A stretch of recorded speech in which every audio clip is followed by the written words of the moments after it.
Coucou les belles lumières, j'espère que vous allez bien. Aujourd'hui on se retrouve pour une petite vidéo où j'avais envie de vous montrer on va dire mon top 3, mais il n'y a pas d'ordre de préférence, des jeux que j'ai utilisés ce début d'année qui m'ont le plus, on va dire, qui m'ont le plus parlé, qui m'ont le plus touché, qui m'ont le plus... oui, qui m'ont fait quelque chose par leurs illustrations, par leur énergie. Voilà, donc je me dis que je veux toujours à chaque fois en fait vous faire des vidéos. Au début c'était une vidéo à l'année de tous les jeux que j'ai vraiment beaucoup appréciés. Et puis en fait c'est tellement trop long d'aller rechercher tous les jeux, etc. Je vais pas vous mentir. Et puis il y en a beaucoup, voilà. Et puis je me suis dit tu peux faire ça en deux parties, faire ça un milieu d'année, et puis après tu fais ça pour l'autre partie de l'année. Et puis là, je me suis dit, mais pourquoi pas déjà, c'est un trimestre quoi finalement, ici, janvier, février et mars 2024, montrer un petit peu les jeux que tu as appréciés. Alors, on va retrouver deux oracles et un tarot. Donc ici, je vais prendre celui-ci qui me vient directement. J'ai pas spécialement pris le livre avec, c'est l'oracle du soleil levant, qui est un très beau jeu et pour moi, je ne le vois pas assez passer. Voilà. Du coup, c'est pas bien parce que j'ai pas les infos, je sais pas vous dire de qui c'est. Je reviens tout de suite. Voilà, c'est quand même un peu plus professionnel. Donc, c'est l'oracle du soleil levant. C'est de Thierry Surgeon et de Jenny Hamazaki. Et c'est aux éditions Arcana Sacra. Déjà, le livre, c'est une beauté. En plus, on en apprend beaucoup sur des choses justement qu'on ne connaît peut-être pas.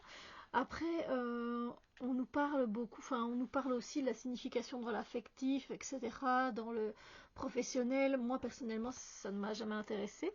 Mais on a aussi le personnage, et ça, j'aime bien aussi, ça peut être sympa. Le personnage et des mots-clés. Donc ça, c'est chouette. Mais il est super bien illustré et très bien fait aussi, le livre. Et donc, du coup, les cartes que je vous montre, alors je vais vous en montrer quelques-unes parce que je ne sais pas si j'ai déjà fait du coup une review sur ce jeu. Je ne me souviens plus. Faudrait que je regarde. Mais en tout cas, s'il n'est pas encore là, sachez qu'elle arrivera. Parce que voilà, c'est un oracle tellement beau et tellement différent. Et j'adore que le fait que l'on parle de la culture japonaise. C'est super sympa. Ça élargit notre culture générale aussi. Et puis les dessins sont magnifiques. Donc voilà, je vous en montre que quelques-uns, quelques-unes, quelques cartes. Voilà. Si j'ai fait la vidéo, je vous la mettrai en barre d'infos, comme ça vous pourrez aller voir. Ah, c'est possible, mais je sais plus. Je sais plus moi ce que je vous présente, j'avoue.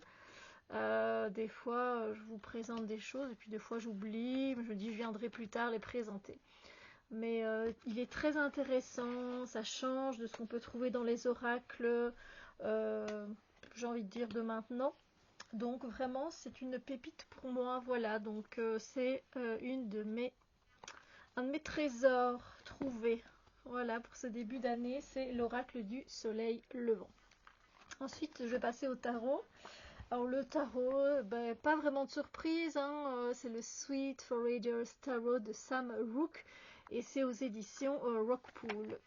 Voilà, il est décalé, il est inclusif, il est singulier, il est unique et magnifique. On a un tout petit, parce que les cartes sont petites aussi, un tout petit livret. Voilà, on a à chaque fois deux mots-clés et puis l'explication de la carte. Ça, j'ai fait une review, donc n'hésitez pas à taper le nom du tarot et puis journal d'une femme moderne et vous trouverez sans problème la vidéo. J'aime bien les bords, ils sont verts un peu comme ça, c'est sympa. Le dos des cartes. Il est cute. Voilà. Décalé, comme je vous l'ai dit.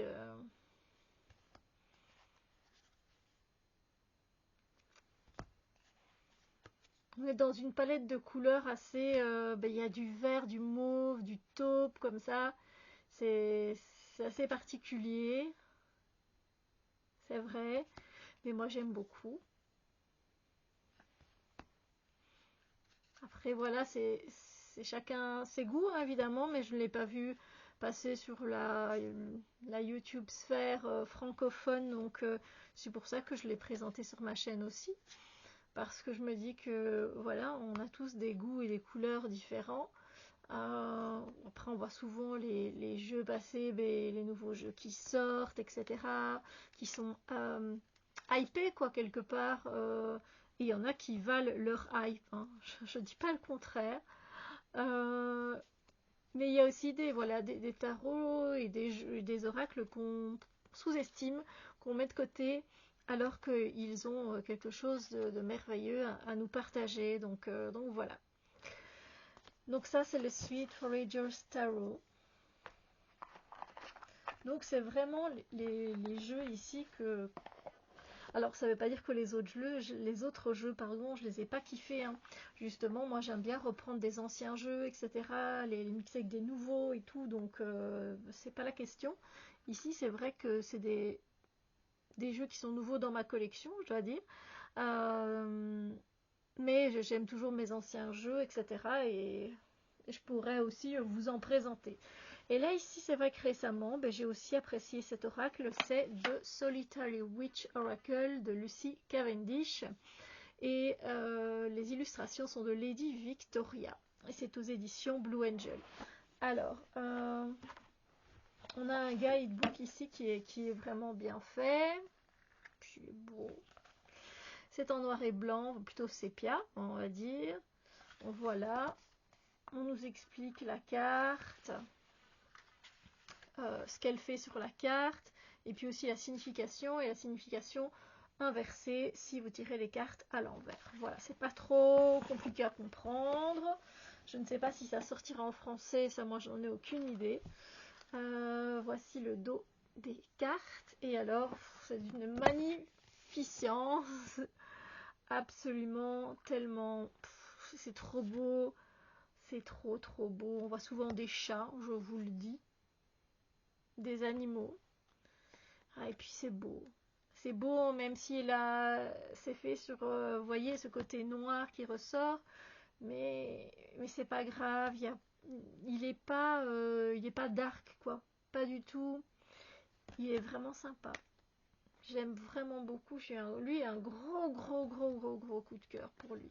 Je ne m'y attendais pas parce que, ben voilà, quand j'ai vu des reviews, évidemment, avant de me le procurer, je me suis dit, mais oui, qu'il est beau, bien sûr, mais il est, enfin, ses tirages et tout, il est super en plus. Et j'aime beaucoup les illustrations.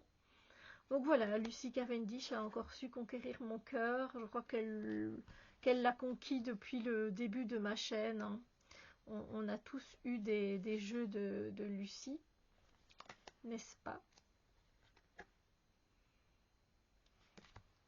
Mais c'est vrai que, voilà, particulièrement celui-là, il est très beau et très intéressant. Voilà.